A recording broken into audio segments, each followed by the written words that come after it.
esto a nivel cervical y a nivel torácico. El esófago que estudiamos ahora es el abdominal, 2 a 3 centímetros de longitud. Se continúa para abrirse en el estómago con el cardias. En este sector, el esófago abdominal, en la transición de su mucosa, tiene 2 epitelios, uno poliestratificado y el inferior o distal monoestratificado. Quiero decir, hay transición de epitelios de poli a mono en una línea separante. No, tiene que venir.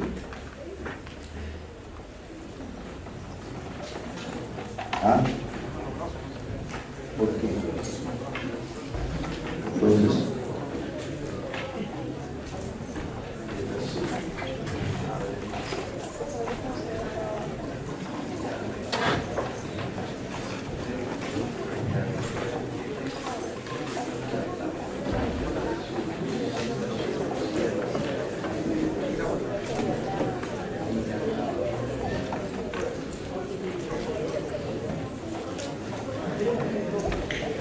decíamos entonces que hay una transición a nivel del cardia, entre el cardias y el esófago. Se dijo que el esófago en sí tenía 4 estrecheces que son de usos en la clínica. La superior, que coincide con el cricoides y está distando por sonda nasogástrica a 15 o 16 centímetros. Esto lo usamos con frecuencia en la clínica. El esófago desciende y en el mediastino, a nivel del arco aórtico, tiene con el bronquio izquierdo una segunda estrechez brónquica media, estrechez media brónquica, que dista 22 centímetros y medio. No se nos ocurre poner estas cifras, sino que son clásicas, ya usadas en la clínica. Sigue descendiendo el esófago y el arco aórtico lo vuelve a comprimir, y a esta estrechez se llama media aórtica, estrechez media aórtica, dista 27 centímetros de la arcada incisiva. La cuarta estrechez se llama distal o inferior y está en la travesía del esófago al diafragma, dista a 38 centímetros. Y la cardiásica está a nivel de 40 centímetros. Quiero decir que después de los 40, la sonda nasogástrica está en el estómago, y que para poder evidenciar que está en el estómago se coge una jeringa de 20 centímetros de capacidad y se insufla a través de la sonda el agua que se ha colocado, 20 centímetros de agua. Al momento en que se comprime para drenar el agua, se coge el estetoscopio y en el epigastrio se ausculta un borboteo. Significa que la sonda está en el estómago. La sonda la hemos pasado con propósito nasogástrico. Se trata de evidenciar patología gástrica. La más común es el sangrado digestivo alto. Se llama sangrado digestivo alto aquel que está por encima del ángulo duodeno y ayunal, en el estómago, en otras palabras. Si ha sangrado el esófago o ha sangrado el estómago, luego de inocular el agua, aspiro, y si saco en aspiración sangre roja, significa que el paciente está sangrando. Pero si sangre mezclada, incluyendo negra, significa que el paciente ya sangró. Las dos actitudes en este caso son diferentes. Si está sangrando, la actitud terapéutica, médica, quirúrgica es inmediata. Pero para que se realice esa cirugía inmediata, porque se ve por sonda nasogástrica, se observa que está sangrando, entonces nosotros llamamos al endoscopista. Y el endoscopista introduce su endoscopio y verifica dónde está sangrando. ¿Es en el cardias? ¿Son las varices esofágicas? ¿O es en el estómago? Y si fuera en este último, planteamos un diagnóstico de úlcera gástrica. Las úlceras gástricas, en más del 90%, son cancerosas.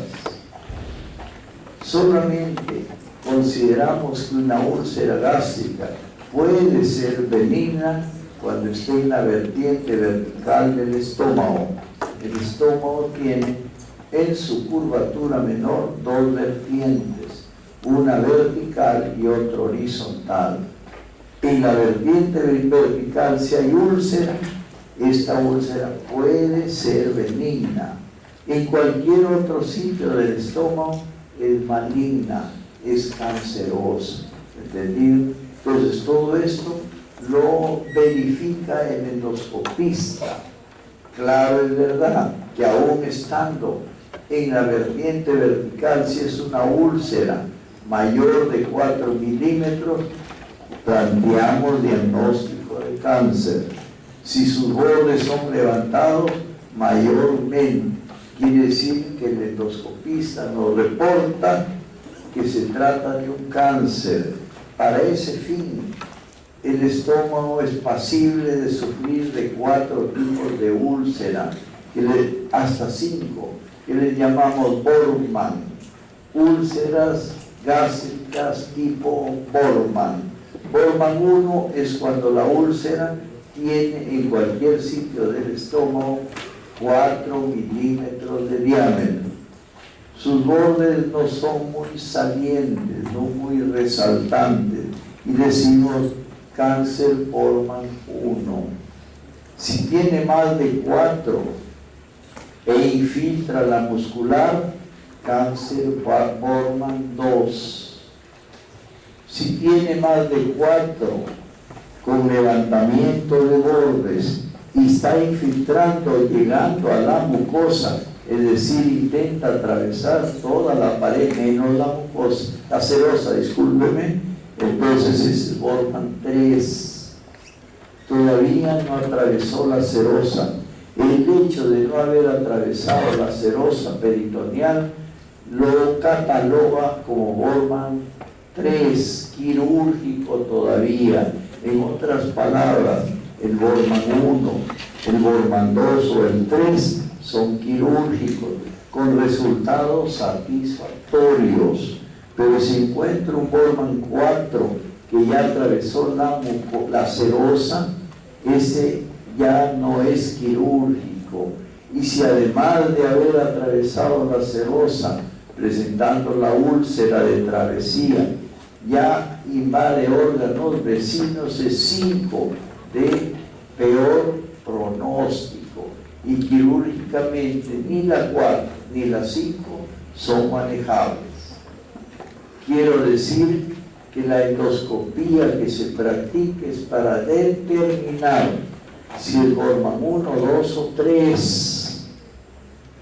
De ser así, es quirúrgico con resultados postquirúrgicos satisfactorios. Pero si encuentro en la endoscopía un Bormann 4 que ya atravesó la serosa, un Bormann 5 que no solo atravesó la serosa, sino que invade órganos vecinos, ya eso no es quirúrgico. Y si se hace cirugía en estos dos Bormann últimos, esa cirugía es paliativa. En cambio, si practicamos la cirugía en el 1, 2 y 3, esa cirugía es quirúrgica exitosa. Eso es lo que tiene el médico que saber y el endoscopista que la practica. Como ven, el esófago es un órgano de transición y de 2 a 3 centímetros, y el peritoneo lo reviste por delante, por la izquierda y por la derecha, no lo reviste por detrás. Todo órgano no revestido completamente de peritoneo se le llama extraperitoneal. Todo órgano revestido completamente de peritoneo le consideramos intraperitoneal. El esófago, por no estar tapizado por su cara de atrás, lo consideramos extraperitoneal. Bien claro es. ¿Cómo se relaciona el esófago por su cara peritoneal? ¿No hay? A ver, ponga eso. No, pero ponga. Ahí está. Debe estar en función.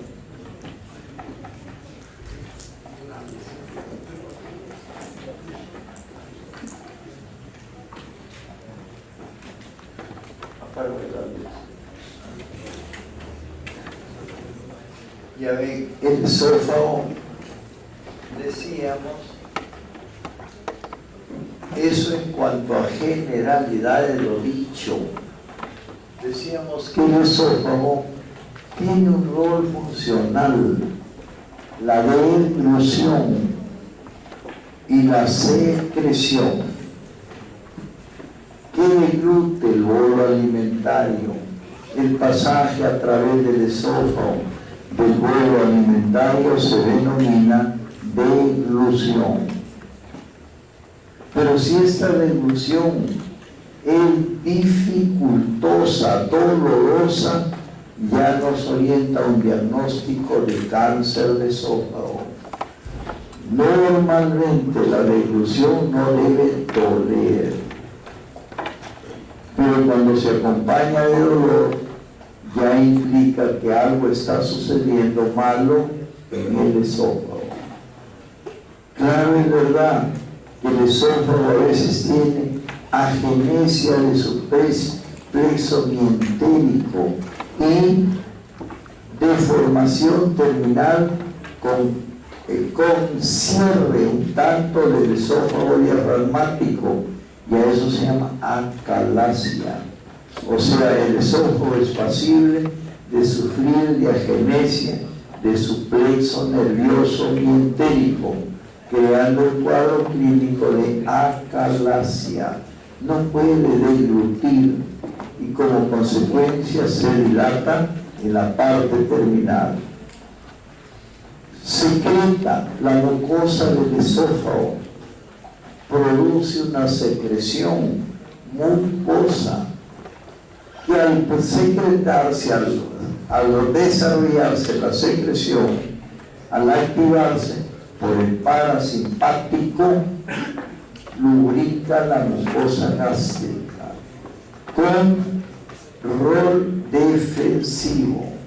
Si no hubiera en la mucosa gástrica este barniz secretado por el esófago, entonces está proclive el estómago, la mucosa gástrica, a sufrir de úlceras. Si las úlceras son por pepsina activada en un medio ácido, bueno, se degrada y se produce la úlcera.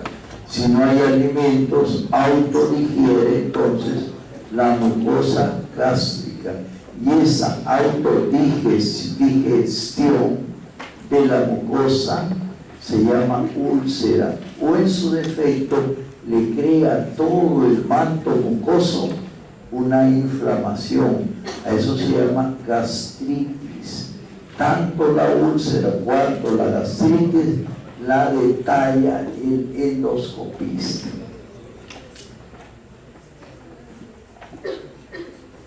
Decíamos que el esófago tiene un rol de glutor, ahí están viendo, pasa por ondas peristálticas el alimento. El bolo alimentario llegó al estómago, bueno, y progresivamente cumple su rol. Pueden observar aquí una línea. Esta línea se llama línea de Lisa, se llama, pero no la han escrito aquí. En la transición de epitelios. Ahora bien, el esófago se relaciona por delante con el hígado, Poco silencio, ese grupo que se sienta ahí es para conversar. ¿Por qué vienen a la clase?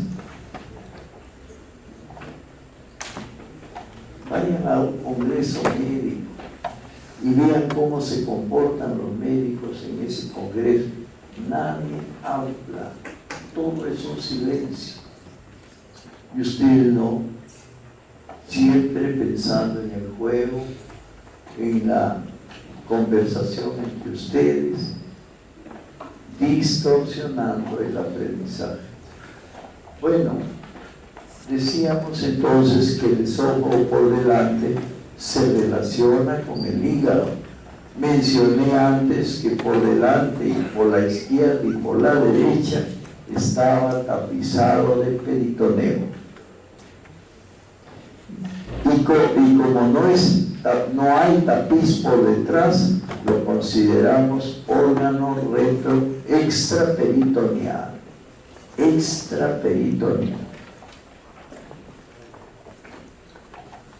Ese espolón, ahí ven ustedes en el estómago un ángulo que se llama ángulo de His, y a este espolón le llamamos de His.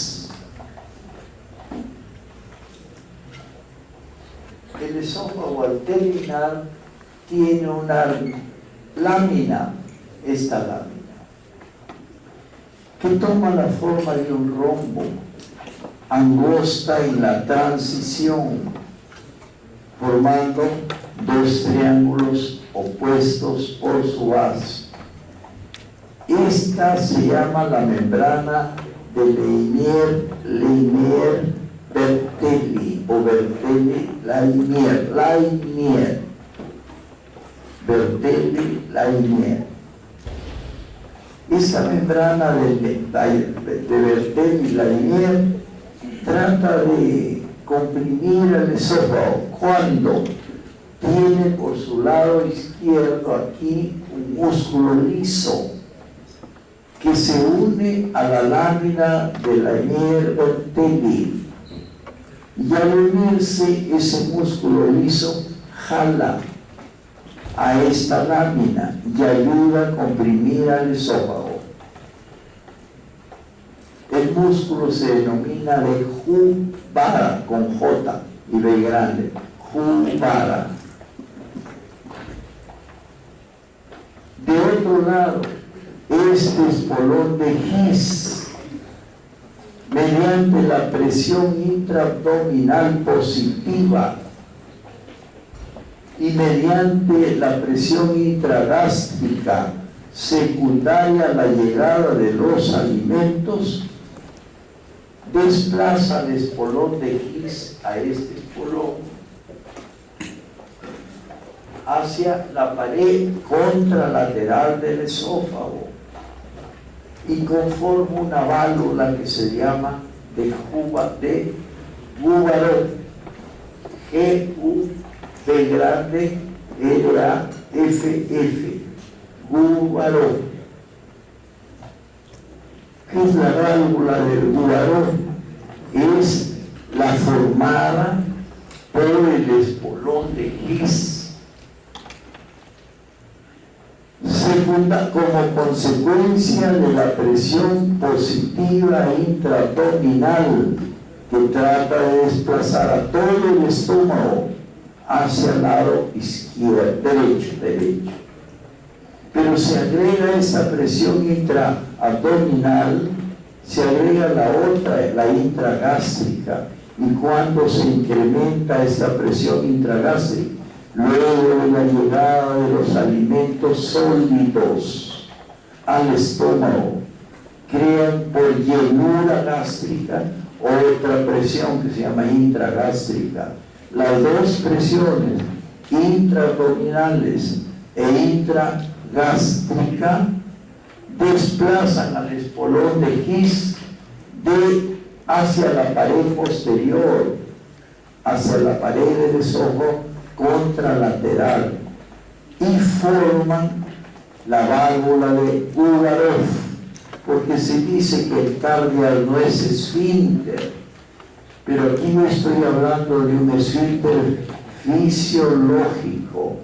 De un lado, Juvara jala la membrana, y de otro lado, Uvarov, la válvula, cierra también al esófago, formando una estrictura, una estrechez, y a eso se llama el esfínter de Juvara fisiológico de Uvarov, esfínter fisiológico de Uvarov, formado por la válvula de Uvarov, secundaria a la presión intraabdominal e intragástricas positiva.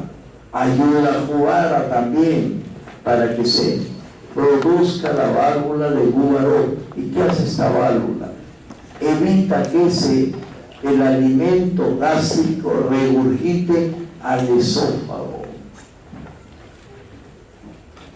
Previene entonces la regurgitación gastroesofágica. Como consecuencia de ello, el peristaltismo evacúa el contenido gástrico a través del píloro hacia el duodeno.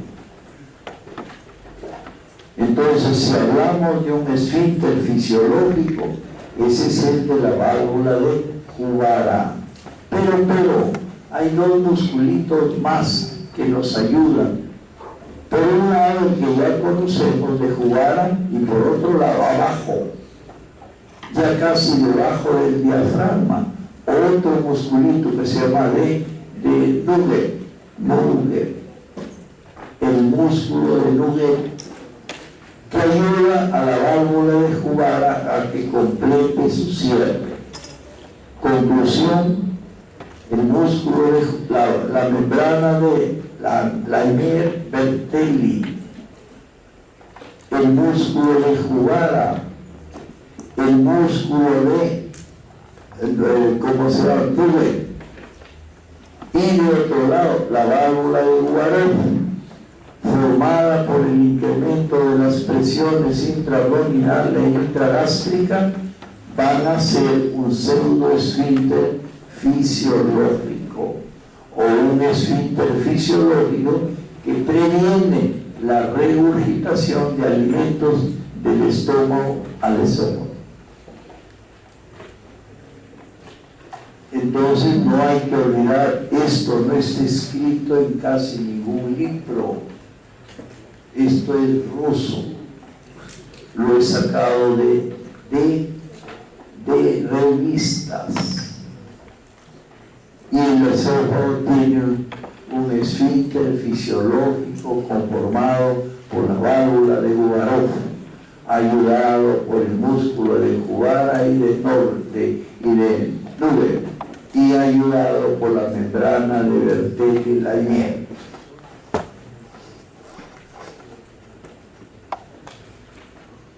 Ahí está produciéndose la válvula.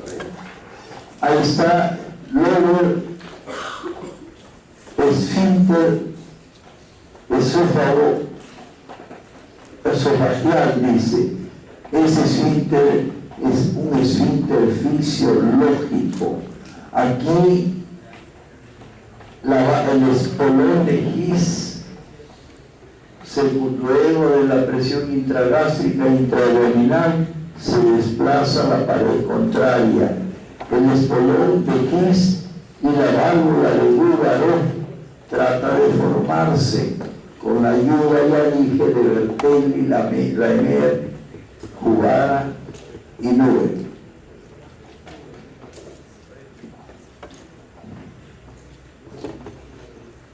Medios de fijación del esófago. ¿Cuáles serían? Su continuidad arriba con el esófago mediastinal, abajo a través del cardias con el estómago. Tercero, el peritoneo que lo reviste por su cara anterior y laterales. Cuarto, los vasos que lo irrigan, los nervios y los linfáticos. Esos mantienen en su sitio al esófago.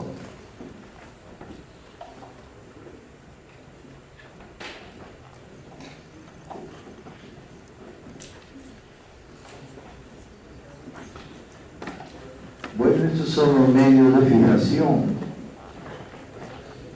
Su continuidad con el esófago, su continuidad con el estómago, el peritoneo que lo tapiza, el epíplo menor. ¿Qué cosa es el epíplo menor? Es un repliegue del peritoneo que desde el hilio hepático se va a la curvatura menor del estómago y que también dentro de ese descenso toma también al esófago.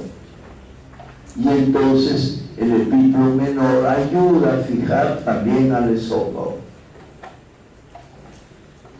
Bueno, los vasos y nervios ya lo he dicho, y linfáticos.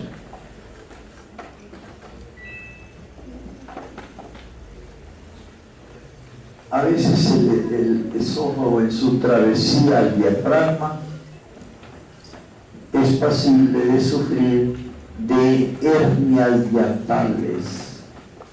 ¿En qué consisten estas hernias hiatales? Que no solo atraviesa el diafragma, el esófago, sino que el estómago es tironeado hacia arriba y entonces parte del fundus gástrico entra al tórax, y a eso se llama hernia hiatal. Aquí están viendo en la segunda imagen que hay una dilatación. Ese es del estómago, ese es fondo gástrico que está dando una hernia hiatal. ¿Cuál es la clínica de la hernia hiatal? Sujeto que come o toma líquidos y rápido los vomita inmediatamente. Un vomitador inmediato se piensa que es pasible de sufrir de hernia hiatal. Hernia hiatal. Esófago estructura, como todo el tubo digestivo, el esófago tiene 3 capas. No tiene serosa sino en el esófago abdominal. Pero en el esófago mediastino solo hay una adventicia cobertora, tejido que rodea el esófago, fibrótico, pero no es una serosa. La segunda capa es muscular, bien muscular, y la muscular tiene 2 tipos de fibras, longitudinales externas y circulares internas. Las longitudinales externas facilitan la deglución. Las longitudinales externas y las circulares internas se oponen. ¿Quién es el motor de estas fibras? El parasimpático facilita la deglución y el simpático se opone. ¿Por qué se opone el simpático? Porque cierra fibras, contrae fibras circulares y al contraerla bloquea el peristaltismo. Entonces no hay deglución. Lo real es que el simpático y el parasimpático buscan un equilibrio que facilita la deglución. La estructura de la segunda capa entonces es la muscular, con dos tipos de fibra, pero el tercio superior del esófago a nivel cervical o cérvico-mediastino, tercio superior, tiene también fibras musculares estriadas. ¿De dónde vienen estas fibras estriadas para el esófago? Del músculo constrictor inferior de la faringe. Quiero decir entonces que el esófago en su tercio superior tiene una estructura muscular mixta, fibras estriadas y fibras lisas. Y el esófago en sus dos tercios distales tiene solamente musculatura lisa, con longitudinales externas, circulares internas. Las dos trabajan en equilibrio para poder facilitar la declusión.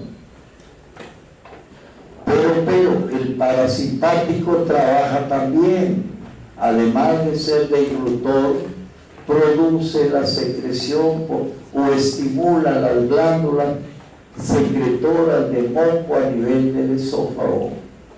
Todo el sistema glandular exocrino lo estimula el parasimpático. Y todo el sistema glandular exocrino solo es estimulado por el simpático a nivel de las glándulas lagrimales. Perdón, a nivel de las glándulas sudoríparas. Quiero decir, un simpático distónico, simpático mimético, con predominio del simpático, suda y se pone pálido, porque acompañando a la secreción sudoral hay vasoconstricción, y entonces el sujeto se pone pálido, pero sudoroso. Ya les dije que hay personas distónicas neurovegetativas con predominio del simpático, o sea, distónicas simpático-tónicas o simpático-miméticas, a predominio. Le toca, le dan la mano y le suda la mano, porque el simpático comanda solamente la secreción sudoral. Ahí está la inervación. Hay dos plexos en el esófago, uno mientérico, que está entre las dos capas musculares, peristáltico, y otro submucoso. El submucoso es secretor de moco, con predominio de fibras parasimpáticas. Esto es la estructura. Y aquí este es el plexo submucoso, y este es el mientérico, este es el submucoso, y este es el mientérico. Eso es válido para todo el tubo digestivo.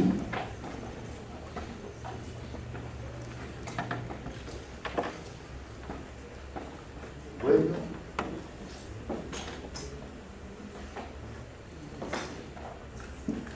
unión y línea de epitel se llama, del epitelio es más que todo, línea epitelial, donde hay transición de epitelios. En histología le muestran esa transición. Un poli pasa a monoestratificado. Bueno, ahí está el músculo de Juvara, el músculo de Rouget, Rougetes, y aquí la de Bertel y Leinier, la membrana y ligamento frenoesofágico. Aquí el ángulo de His se llama este verde de acá arriba, de His, y este se llama espolón de His. Viene con ayuda de estas estructuras la formación del esfínter fisiológico, formando la válvula de ¿qué? De Bouguereau.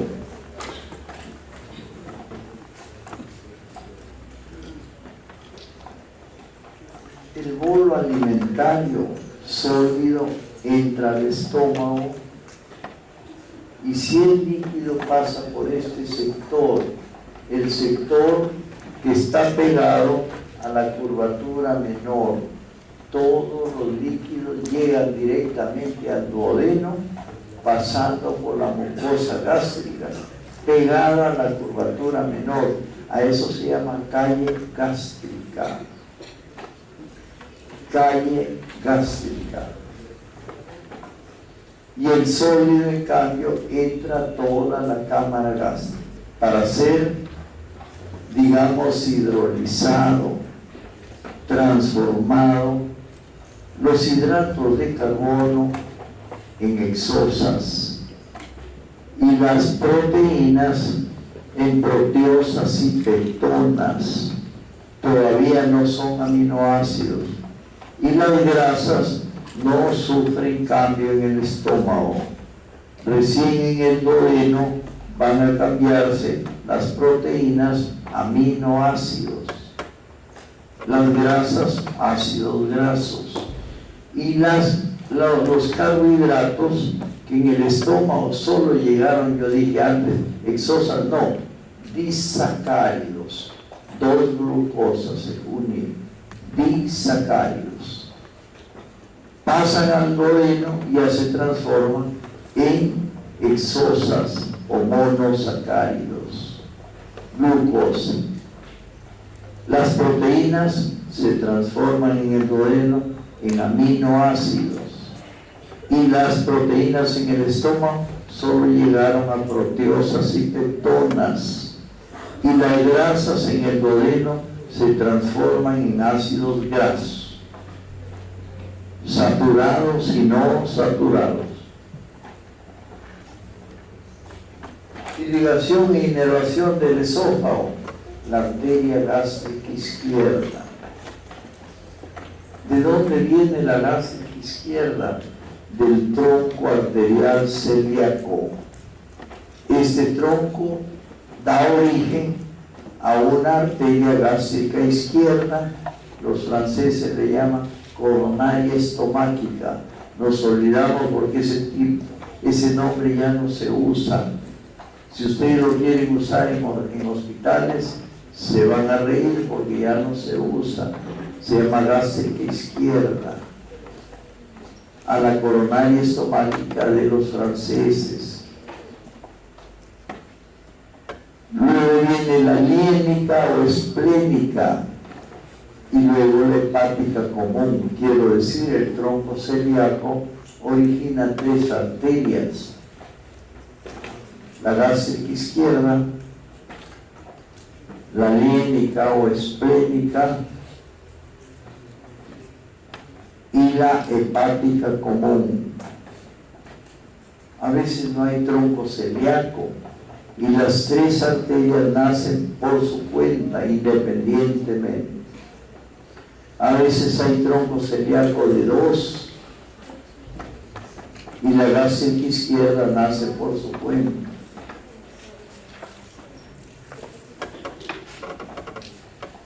Al llegar al esófago, circunda hacia una corona al cardias, al esófago y al estómago. Y de ahí salen vasos para el esófago, para el cardias y para el estómago, de la curvatura de la gástrica izquierda. Pero eso no es lo tan importante. Lo más importante es que se acompañan de venas, también gástrica izquierda. Y esa gástrica izquierda forma en la submucosa del esófago venas, plexos venosos. Y estos plexos venosos muchas veces en los alcohólicos, o muchas veces no, siempre en los alcohólicos se dilatan y hacen varices de esófago. El alcohólico paga como tributo la cirrosis hepática, la fibrosis hepática. El hígado fibrosado no deja ser atravesado por la vena porta. Y la vena porta que no puede atravesar el hígado porque está fibrosado, cirrosis. Se dilata y a eso se llama hipertensión portal. La hipertensión portal conlleva primero al alpari de esófago. Se dilatan las venas del esófago y del casquete del fundus gástrico. También lleva el cirrótico más que o antes que las varices esofágicas a dilatar las venas del recto. Hemorroides se llaman, hemorroidales se llaman las venas del recto, rectales o hemorroidales. Y estas venas rectales o hemorroidales también se dilatan. Y el sujeto, al hacer deposiciones, comienza a sangrar en rojo, cada vez más abundante, hasta que ya casi se instala una rectorragia. ¿Qué es una rectorragia? Una hemorragia rectal, sangre roja. Se asusta y va al médico, y el médico le dice pues que ese es el pago que está haciendo por ser alcohólico. Entonces el alcohólico sangra primero por el recto. ¿Por qué por el recto? La vena porta la forma la esplénica con la mesentérica superior, pero a la esplénica le llega la mesentérica inferior, y la mesentérica inferior es la misma rectal superior. Cuando atraviesa S3, quiero decir que hay una vena que se llama rectal superior varicosada, y que a partir de S3 se llama mesentérica ¿qué? Inferior. Y esta mesentérica inferior desemboca en la esplénica, la misma que al unirse con la mesentérica superior forma la porta. Pero en el hígado cirrótico la porta no puede atravesarlo el hígado, la sangre se estanca. ¿Y qué pasa? Comienza a dilatarse primero la vena porta, pero también todas sus tributarias y formantes. Y la que por gravedad se dilata más es la hemorroidal. Y el sujeto con cirrosis hepática empieza sangrando por el recto, al extremo que puede llegar a la rectorragia. Y después de haber sufrido de hemorroides y rectorragia, el sujeto, el paciente, comienza a sangrar por las varices esofágicas. Esto ya es peor, ya es un problema mayor. Hay 4 grados de varices esofágicas. Las iniciales se llaman grado 1, las medianamente avanzadas grado 2, las avanzadas grado 3 y 4 son muy voluminosas, fáciles de sangrar. Entonces un cirrótico con varices esofágicas grado 3 o 4 se va a morir en cualquier momento, porque el sangrado alto digestivo por cirrosis hepática no se puede contener. Hay una sonda que se usa, que se llama de San Stake Blackmore, San Stake con K, S, Black B-A-C-K, More. Esta sonda es una sonda de doble balón de aire, y el gastroenterólogo la aplica, pero a veces la aplica mal y no comprime las varices. Ya no comprimirla no sirve para nada la sonda. El cirujano entra a hacer una cirugía que se llama de derivación, Porto Cava. Los rusos la iniciaron en 1877.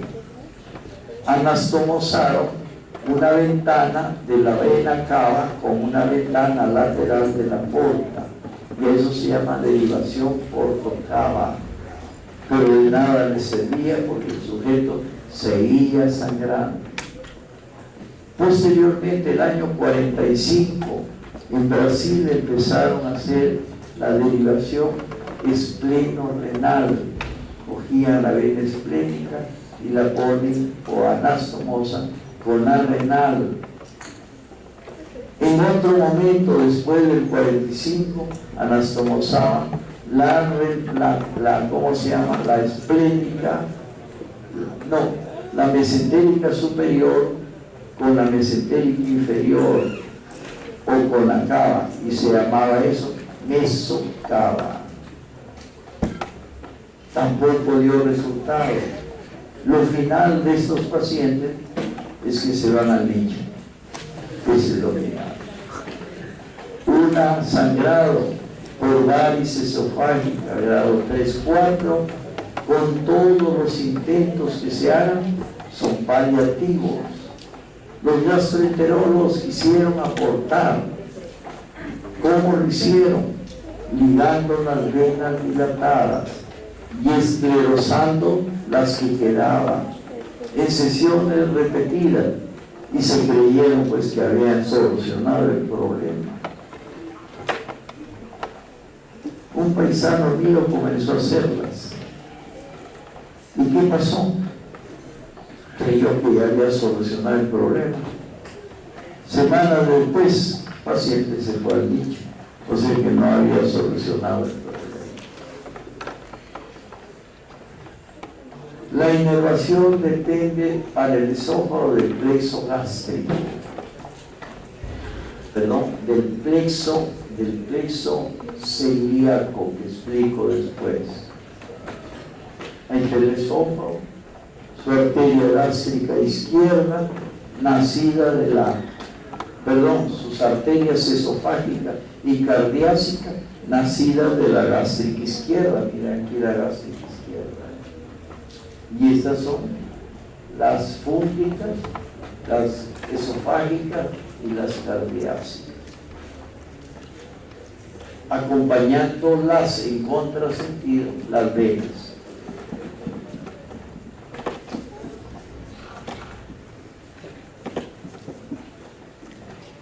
Bueno,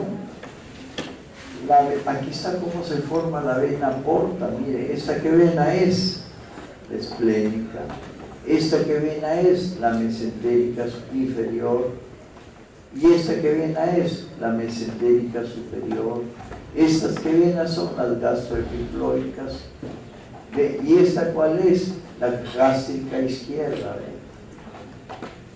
La vena esplénica con la mesentérica forman una porta, pero la vena mesentérica inferior drena en la esplénica. Y las derivaciones que yo hago, primero los rusos cogieron la porta, hicieron una ventanita aquí y a la aorta y a la cava también. Eso se llama portocava inicial. Querían derivar la sangre de la porta a la cava para que no atraviese el hígado. Otros intentaron hacer esto, llevar esta vena esplénica acá a la renal. Y otros cogían la mesentérica o esta mesentérica a la cava, o esta mesentérica a la cava, mesocava, pero de nada sirve. Esta es la mesocava, mesentérica inferior a la cava o mesentérica superior a la cava. Se llama derivación mesocava. Esta de acá se llamaría portocava y esta se llama espleno renal. Espleno renal. Ninguna dio resultados.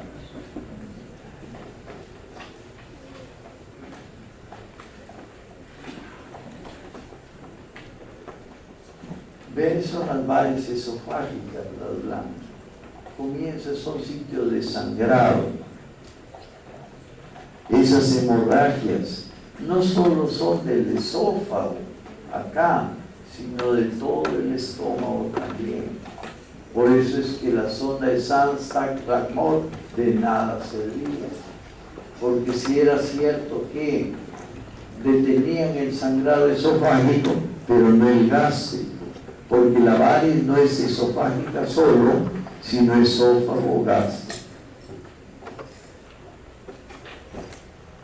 Nos hemos detenido un poco por la complicación que hacen las varices esofágicas.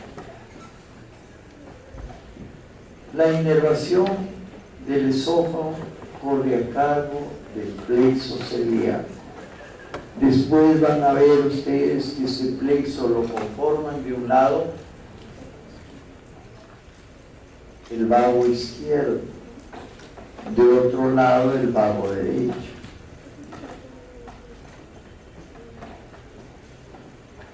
Que termina el vago derecho sobre todo. ¿Dónde está el vago derecho? ¿Delante del esófago o detrás? Detrás. ¿Este sería cuál? Este que vago es izquierdo y atrás estaría el derecho. El derecho va a terminar una de sus ramas, la derecha, que se llama celíaca, en el plexo celíaco, que explico después. Y este plexo celíaco inerva al esófago.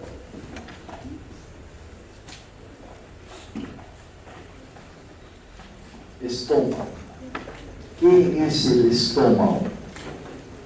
Es un órgano dilatado que forma parte del tracto digestivo, que recibe de un lado al esófago a través del cardias y de otro lado se continúa con el duodeno a través del píloro. Este receptáculo alimentario cumple funciones de hidrolizar los alimentos, llevando a las proteínas a proteosas y peptonas, llevando a los carbohidratos a disacáridos y llevando a las grasas no las transforma. Evacúa el estómago su contenido y pasa al duodeno, y el duodeno produce 3 enzimas: la amilasa pancreática, la lipasa pancreática y la tripsina. A esta última la produce inactivamente como tripsinógeno. El tripsinógeno es un medio alcalino que lo tiene el duodeno. ¿Y por qué lo tiene el duodeno? Porque en su mucosa hay unas glándulas productoras de hidróxido de sodio, que es un álcali. Se llaman de Brunner, y las glándulas de Brunner producen hidróxido de sodio, que transforma al jugo gástrico expulsado desde el estómago a un pH 5.6. ¿Qué ácido es este? ¿Fuerte o débil? Débil, porque el que se acerca al 0, ese es el fuerte. Pero 5.6 ya es vecino al alcalino. Lo normal es que 7 sea la zona neutra, pero por encima de 7 ya es alcalino. Y entonces en el duodeno el contenido alimentario es alcalino, 7.8 tiene de pH. En cambio en el estómago tiene 2 a 3 de pH al inicio de la digestión, pero cuando la termina para botarla al bulbo duodenal tiene pH 5.6. Ácido débil. Brunner completa la transformación del contenido alimentario en el duodeno a un pH 7.8. En ese medio alcalino se activan la lipasa, la milasa y el tripsinógeno, transformándose este último en tripsina, que degrada las proteínas, a las proteosas y peptonas, llevándolas ¿a qué? Aminoácidos. Y los aminoácidos son los principios alimentarios proteicos que absorbe la porta, la mucosa intestinal, y por la porta la lleva al hígado. ¿Entendido? La lipasa degrada los disacáridos que le envió con la evacuación el estómago y los transforma en monosacáridos. ¿Cuáles son los monosacáridos? La isosa, la glucosa, la levulosa. Esas son las que se absorben a nivel duodenal. Claro que compulsa la glándula tiroides. La tiroides tiene la facilidad, la T3 y T4, de facilitar la acción de las ¿cómo se llama?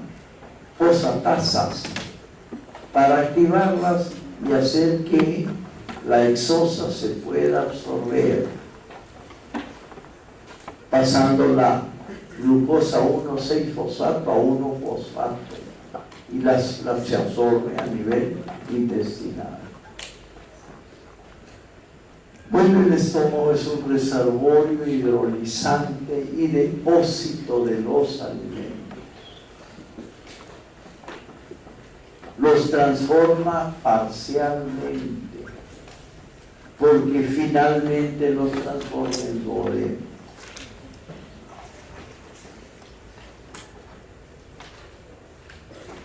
Vean el estómago. Tiene una forma del instrumento griego, ¿no? Inglés, escocés, la gaita, que se echa de estómago de carnero, de una habichuela. Esa es la forma del estómago. Presenta un orificio superior que no es esfínteriano. Se forma aquí la válvula de Uvarov, que es un esfínter fisiológico, y acá abajo hay un verdadero esfínter, el píloro. Trabajan estos esfínteres por 2-3 horas para que el estómago cumpla su rol hidrolizante. Después de 2-3 horas, recién es evacuado. ¿Qué hace el estómago con su contenido alimentario? Lo pasa del pH 2 o 3 a 5.6 y así lo evacúa al duodeno. Brunner en el duodeno produce hidróxido de sodio que activa las enzimas pancreáticas, la milasa, la lipasa y el tripsinógeno. Al activarlos, degradan en forma final a los carbohidratos, a las grasas y a las proteínas. ¿A qué los transforma? Ácidos grasos. ¿A qué más los transforma? A exosas. ¿A qué más los transforma? Las proteínas. A aminoácidos. Así se absorben por la mucosa intestinal, yeyunal, preferentemente. El hígado también trabaja en ese mismo rol, pero minoritariamente. Bueno, vean aquí el estómago, tiene una mucosa replegada, pero vean cómo es la mucosa vecina, la curvatura menor, lisa casi. Y a esa se llama ¿qué? ¿Calle qué dijimos? Calle traqueal, calle ¿qué? Intestinal, colónica, ¿qué? Calle gástrica, pues. Yo doy para que completen, pero la mente de ustedes es lenta en el reaccionar. Entonces la calle Gassi facilita el paso directo al duodeno de los líquidos, no de los sólidos, porque los sólidos tienen que ser transformados y cambiados de pH. Sigue siendo ácido. A las 2-3 horas lo evacúan a un pH 5.6 y revuelven los alimentos sólidos. Bueno, observen bien este estómago. Tiene la forma de una gaita, tiene un cardias y tiene un píloro. Tiene un ángulo de His y un espolón de His. Si yo trazo una horizontal que pasa por el espolón de His, a esto se llama fundus gástrico, fondo gástrico. Si yo paso la bisectriz por el ángulo formado por la vertiente vertical con la horizontal, ¿cómo se llama este ángulo? Ángulo incisural, ángulo de la incisura. Por debajo de la línea que es bisectriz, ¿qué es la bisectriz de un ángulo? ¿Alguien sabe? Es la línea que biseca el ángulo. Si el recto lo transforma en dos ángulos, ¿de cuánto? 45 grados. Bisecar quiere decir partirlo en ángulos iguales. Si es de 60, en dos de 30. Si es de 35, en dos de 17,5. ¿Me entienden? Eso es bisecar el ángulo. Entonces, esta bisectriz va a dividir al estómago en lo que está situado por debajo de la bisectriz, se llama antro pilórico.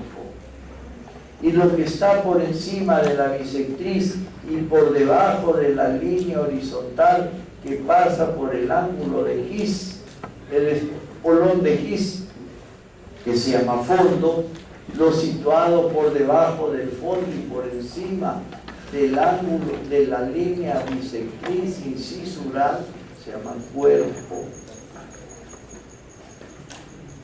A esto se llama curvatura menor y a esto curvatura mayor. Se dice que la curvatura menor es contenida longitudinalmente 3 veces más en la curvatura mayor. Si hago el esquema, sería así.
Este es el espolón de His.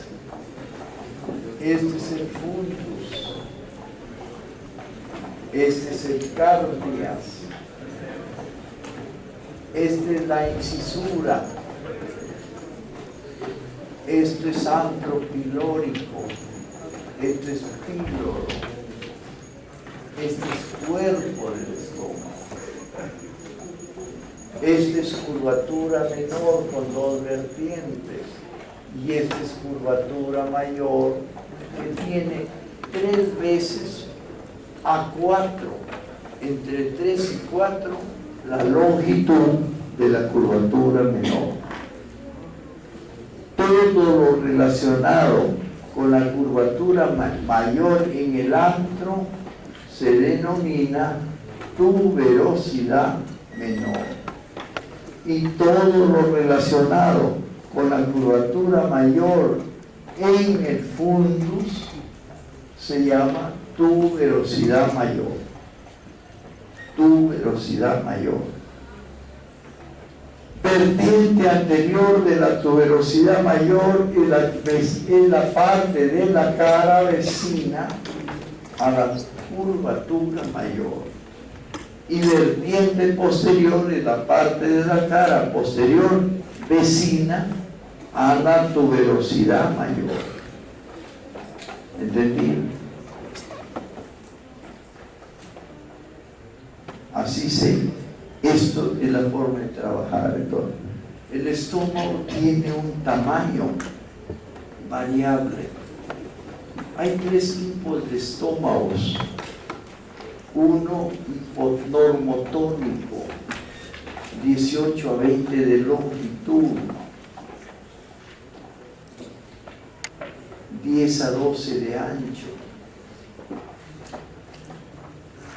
Hay otros que se llaman hipertónicos, tiene 8 a 10 de longitud, 6 a 8 de transverso.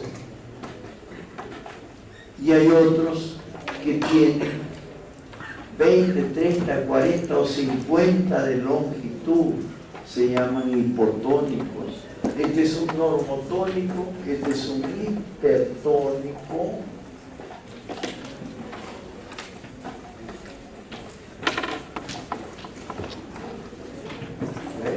Y este es un hipotónico.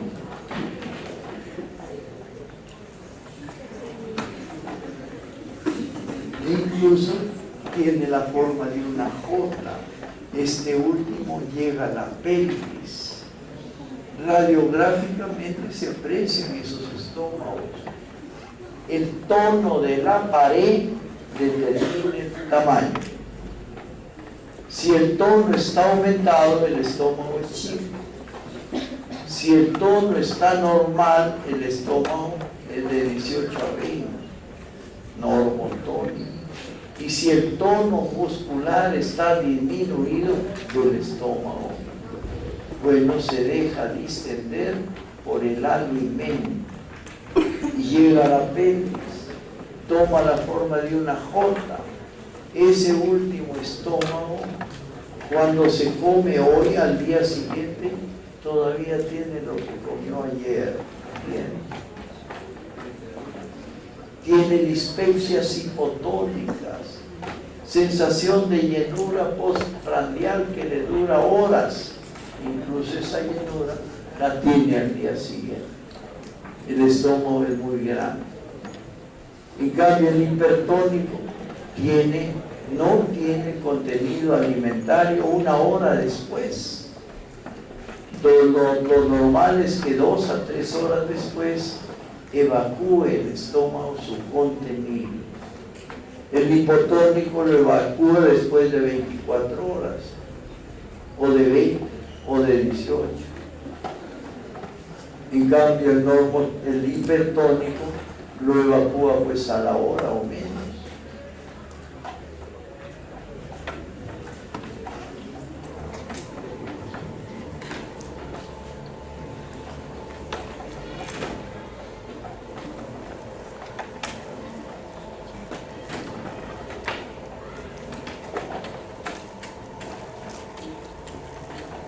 Conclusión, entonces, el tamaño del estómago es variable dependiendo de su tonismo muscular.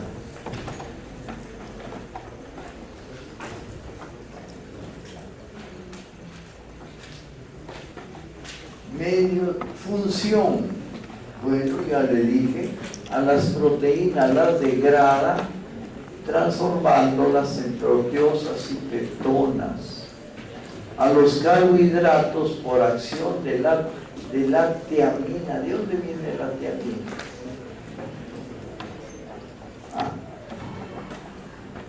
De la saliva, y en el estómago llega a disacáridos. ¿Y dónde viene la tricina, la lipasa y la amilasa? Pancreático, del jugo pancreático. Y este páncreas completa la degradación de los principios alimentarios, llevándolos a exosas, aminoácidos y ácidos grasos. Transporte, sí, transporte el alimento del estómago al duodeno. Digestión, claro que lleva en la hidrólisis a los alimentos, digamos, carbohidratos o glúcidos, los lleva a disacáridos, o lo lleva a las proteínas, o lleva a las proteínas a proteosas y peptonas. Y absorción, sí absorbe. Absorbe, por ejemplo, el alcohol. O sea, el alcohólico está absorbiendo desde su estómago. Fíjese usted. Claro que absorbe algunos carbohidratos, pero en pequeña cuantía. El alcohol sí lo absorbe en abundancia a nivel gástrico. Y rápido se lo manda a la porta. Y la porta se lo lleva al hígado. Y el hígado comienza a degradarse. El primer paso de la cirrosis es la esteatosis. El hígado se agranda y se hace esteatosis. Y la grasa es dañina cuando se acumula. Y la absorción solo para los alcoholes. Hay medicamentos que se absorben desde el estómago y se les recomienda que se tomen postprandialmente, los vasodilatadores, por ejemplo. Se dan y se absorben a estómago vacío desde el estómago, y los efectos son rápidos. Por eso es que se prefiere dar esos alimentos, esos medicamentos luego del alimento, para que la absorción de los mismos sea lenta y los efectos no sean bruscos. Por ejemplo, si tomo un vasodilatador sin alimento, rápido se pone rojo el paciente. Claro, si es moreno, más moreno se pone todavía. Y el moreno no le gusta pues ser más moreno. ¿Ustedes han visto en la playa algún moreno? No, le tienen miedo al sol. ¿Por qué? Porque los ennegrece más. Se sintetiza más melatonina. ¿Han visto un campeón mundial de natación moreno? No, porque le tienen miedo al agua. Así es. No es broma, es cierto. Hay jugadores de fútbol. Yo los he ido a ver a las 5 de la tarde, antiguamente cuando era muchacho. Ninguno se mete a la ducha, le tiene miedo al agua.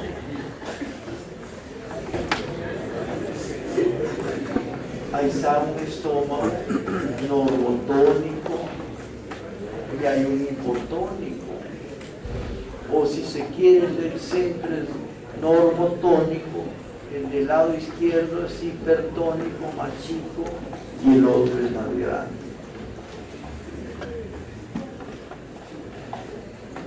Vean las partes del estómago, ya le hemos hecho en la pizarra. Vean las dos vertientes de la curvatura menor, vertical y horizontal.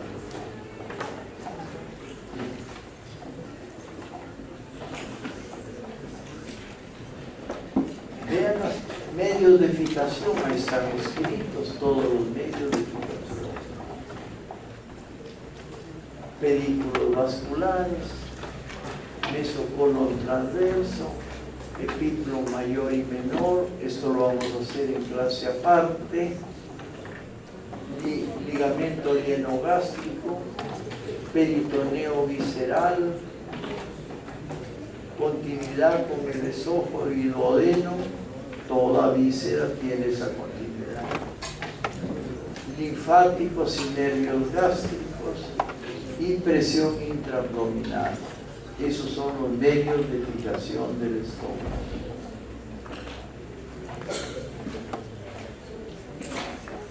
Vean el estómago, dentro de la cavidad un corte.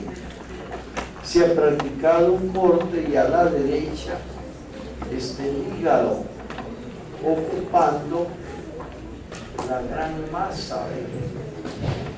Vean cómo el estómago aparece adelante, el vaso a la izquierda, y aquí hay un epiplón que se llama lienogástrico y este se llama lienorenal, lienogástrico y lienorenal, y aquí está el epiplón menor o gastro esplénico, este es esto, y el mayor no lo veo. La parte del estómago situada, la cavidad del estómago situada detrás del estómago y de los epiplones se llama transcavidad de los epiplones.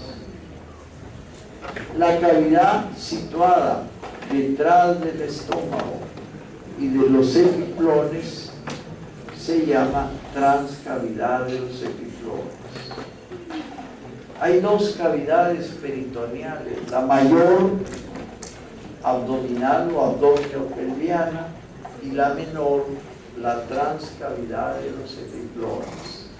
Esa transcavidad es cerrada por la derecha izquierda por el epiplón lienogástrico y el epiplón lienopancreático renal, la cierra.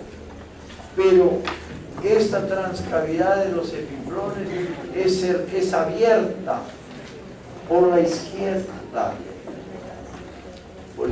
no, por la derecha, teniendo por delante al pedúnculo hepático, por detrás a la cava inferior, por arriba al lóbulo caudado, de Spiegel se llama, y por debajo al bulbo duodenal. Este es el bulbo duodenal. Conclusión: hay una cavidad peritoneal menor situada detrás del estómago y de sus omentos. Omento es sinónimo de epiplón. Cerrada por la izquierda por el omento lienogástrico, esplenogástrico, y por el aumento lienopancreático esplénico, pancreático renal, pancreático renal. Y esta es la transcavidad. Vamos a hablar de ella después. ¿Ya se van? Apurados se van. Pregunta uno en el paso y no contestan nada. No les da vergüenza. Tienen clase. ¿Cómo? Tienen clase. No tiene por qué tener en mi hora clase. A las 10:20. ¿Ah? ¿A qué hora tienen? 10:20. ¿Cómo se les ocurre si la clase es conmigo?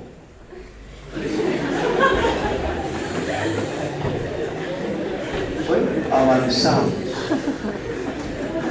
Comportamiento del peritoneo con el estómago. Debo decir que lo reviste completamente, con excepción de la vertiente posterior de la tuberosidad mayor. Dijimos en la vertiente posterior de la tuberosidad mayor, la vecina, la parte vecina de la cara posterior a la tuberosidad mayor. A eso se llama vertiente posterior de la tuberosidad mayor. Ese es desnuda, no tiene pelitos negros.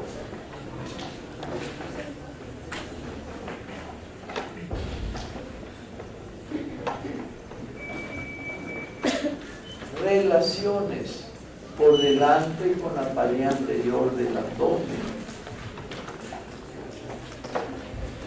Y en la pared del abdomen hay dos sectores. Un sector que se llama el triángulo de la B y otro que se llama la semiluna de Traube.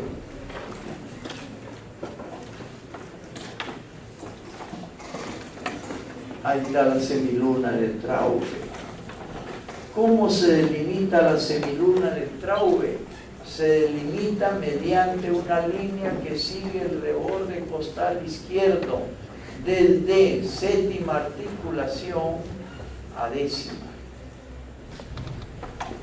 Y se traza sobre esa línea una curva que dibuja la semiluna, que se llama de Traube. Si yo percuto la semiluna de Traube en el examen clínico, hay un timpanismo como pelota de Quebec. Pero si en vez de haber timpanismo hay matidez, significa que algo tapa a la semiluna. Y ese algo puede ser un derrame pleural, un vaso que crece. Si el vaso ha crecido, no hay semiluna de Traube. ¿Y en qué enfermedades crece el vaso? En el paludismo en primer lugar, pero también en algunas leucemias, como la leucemia mielocítica crónica o metaplasia mieloide, en donde el vaso, en lugar de pesar 150 gramos, pesa un kilo o 2 kilos. Son gigantes los vasos en la metaplasia mieloide. Y el otro, parte del estómago vista por delante,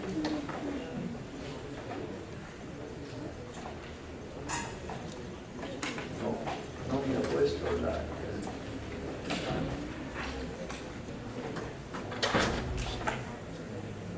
hay un triángulo que aquí está señalizado con puntos. El primer punto está en el cifoides.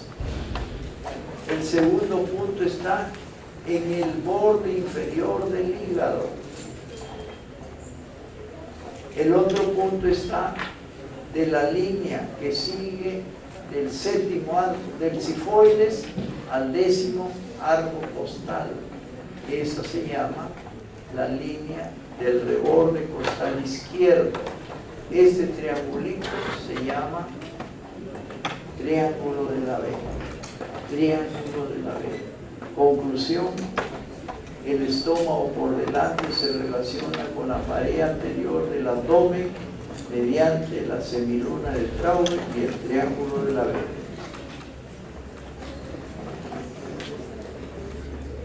Relaciones posteriores. Las relaciones posteriores son con el páncreas, con la pared posterior del abdomen, con los pilares del diafragma y el diafragma, con la aorta y la cava, con el pedículo renal izquierdo y el riñón izquierdo y la suprarrenal izquierda. Esas son las relaciones posteriores con el vaso. Fíjese mencionado: pared posterior del abdomen, páncreas, aorta cava, plexo celíaco, tronco arterial celíaco, pedículo renal izquierdo, riñón izquierdo, cara anterior y glándula suprarrenal izquierda. Ya dije diafragma y pilares del diafragma, predominantemente el pilar izquierdo. Ahí están las relaciones posteriores. A la vista tengo el páncreas, el colon transverso, la aorta, la cava, el psoas ilíaco, el diafragma y sus pilares, mayormente el izquierdo, el riñón izquierdo, el vaso también, hay el vaso.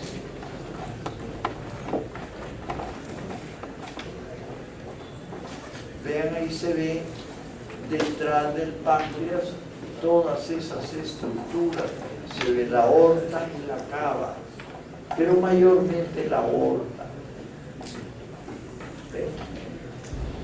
Mayormente la aorta. La cava un poquito más distante, ¿ven? Pero también está la cava. El tronco arterial celíaco y el plexo celíaco. Relaciones de la curvatura mayor, vean con el colon transverso, con el vaso y con el colon transverso preferentemente. Relaciones de la curvatura menor, con el hígado, con la vesícula biliar, a través del epiplón menor. Esto se llama epiplón menor. Pero la curvatura menor se relaciona con el hígado y las vías biliares. Vean la transcavidad de los epiplones, la misma imagen que antes mencioné. Cerrada por la derecha, por la izquierda, perdón, por el riñón, el vaso y los epiplones, lieno, pancreático renal o lieno gástrico.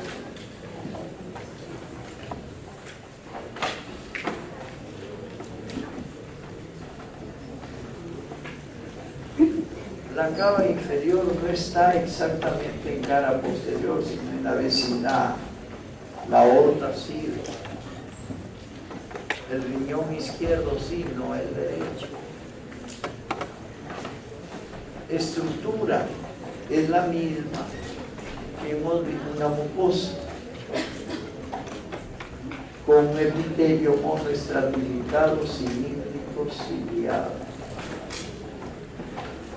con un epitelio especial en el fundus gástrico, con unas fibras musculares longitudinales, oblicuas y circulares. Las circulares están en los esfínteres. Las longitudinales en el cuerpo son peristálticas y las oblicuas son para mezclar los alimentos.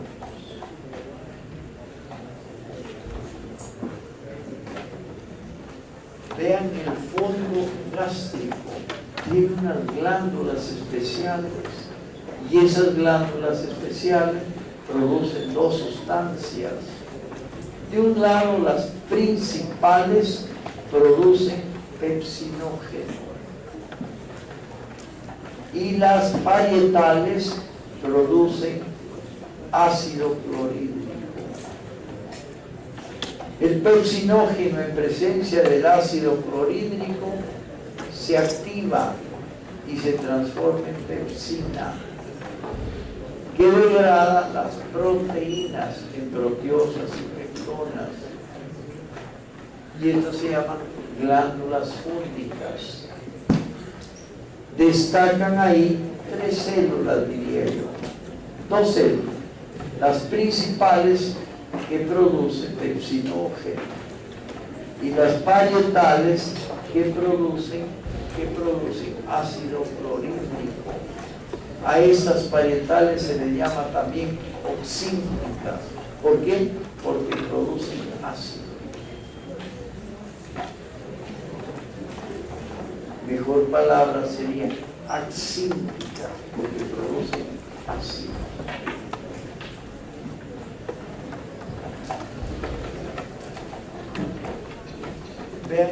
La parietal